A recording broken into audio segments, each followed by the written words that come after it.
My name is Dylan Gibbons and I'm riding Buenos Noches in the TAB slot in the TAB Everest.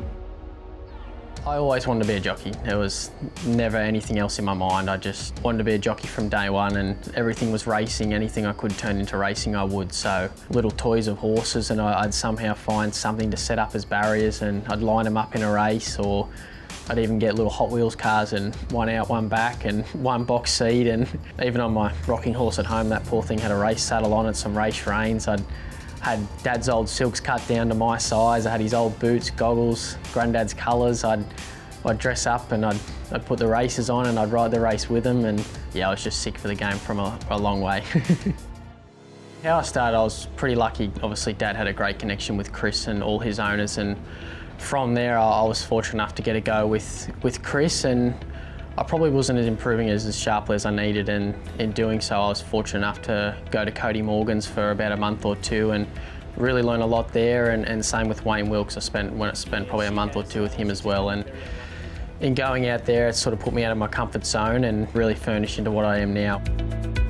My first day riding two horses back to back, they both sort of laid on the bridle a bit, and it was probably the first morning I tried to have breakfast before I went, and fair to say a banana doesn't sit too well on your stomach when you're riding two racehorses. So from that morning on, I don't think I've ate breakfast before track work since. Stemming into sort of my connection with Matt, I had a bit of luck for him early days, and from there I started making trips down to Goulburn purely for him and would build my book around that. And fortunately enough, a little horse called Festival Dancer broke a maiden one day at Goulburn, and 2 starts later I went back and she won by 8 to 10 lengths, I think, in a Class 2 race. And after that, that's how I was able to get on her in a Group 3, and you know, Matt stuck solid by me, and I was fortunate enough to get my first group winner that day at Newcastle. Festival Dancer stolen a march, and Festival Dancer wins the Spring Stakes. It was a superb feeling. It was obviously my home track, and had Grandma, Granddad, my partner Nevada there. Sadly, Dad wasn't there, but had some good mates in the crowd where as soon as I come back to scale, I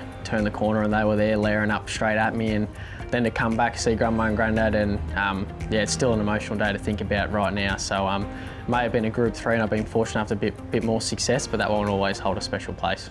In the Sydney Cup of 2023, the big field are sent on their way now. That whole day was pretty hectic enough, but probably the 4 weeks leading into it were an even bigger build-up. I had my first Group 1 ride probably that 4 weeks before, and then at the 3-week mark, I was able to pick up Montefilia, and then the week after that I had a favourite in a Group 1 and sort of had a bit of heartbreak with them not going too well, and I turn up Group 1 day Sydney Cup and have a 30-to-1 shot on a horse who's won pretty much every derby going round. And that day, I don't know why, but the nervous energy probably wasn't around as much until I sort of got on his back. And for the first half of the straight, I just thought, oh, well, he's going to run top 6 and the owner's going to be happy. And probably 100, 150 out, something just blew over me, and this little voice said, hang on, you might win your first Group 1 here. And that last 100 metres, I don't think I've ever roared at a horse like it. My throat was a bit sore after that. Oh yeah, that was a great day.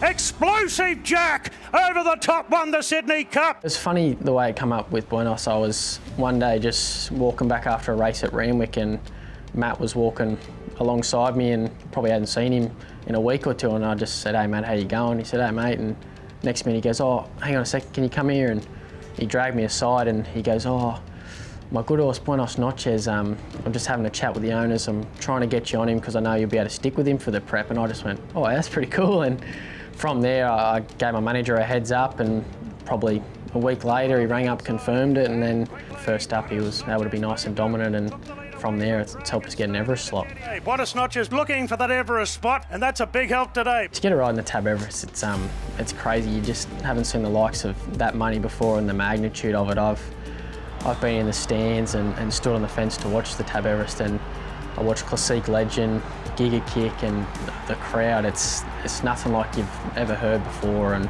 I've seen some good crowds, but Everest Day for a minute and 10 seconds, it's quite electric. So to be able to ride 4 TAB in the TAB Everest, it's going to be a huge thrill.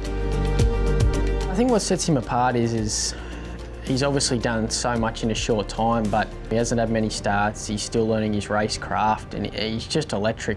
I think he's still untapped. He's taken on the top class horses and holding his own. So that's what scares me about him. He's able to compete with the best, and I still don't think they've got to the bottom of him yet. So I'm excited to see what he can do TAB Everest Day and hopefully beyond that. To win the TAB Everest, I don't know. I'm scared to see what will come over me if I do hit the front and I'm going to win, because when I won that Group 1, it was an out-of-body experience, so I'm sure for 5 minutes after the Everest, I don't think I'll be in control of what goes on. So hopefully we get to that point and we'll see what happens. You win some, you lose more.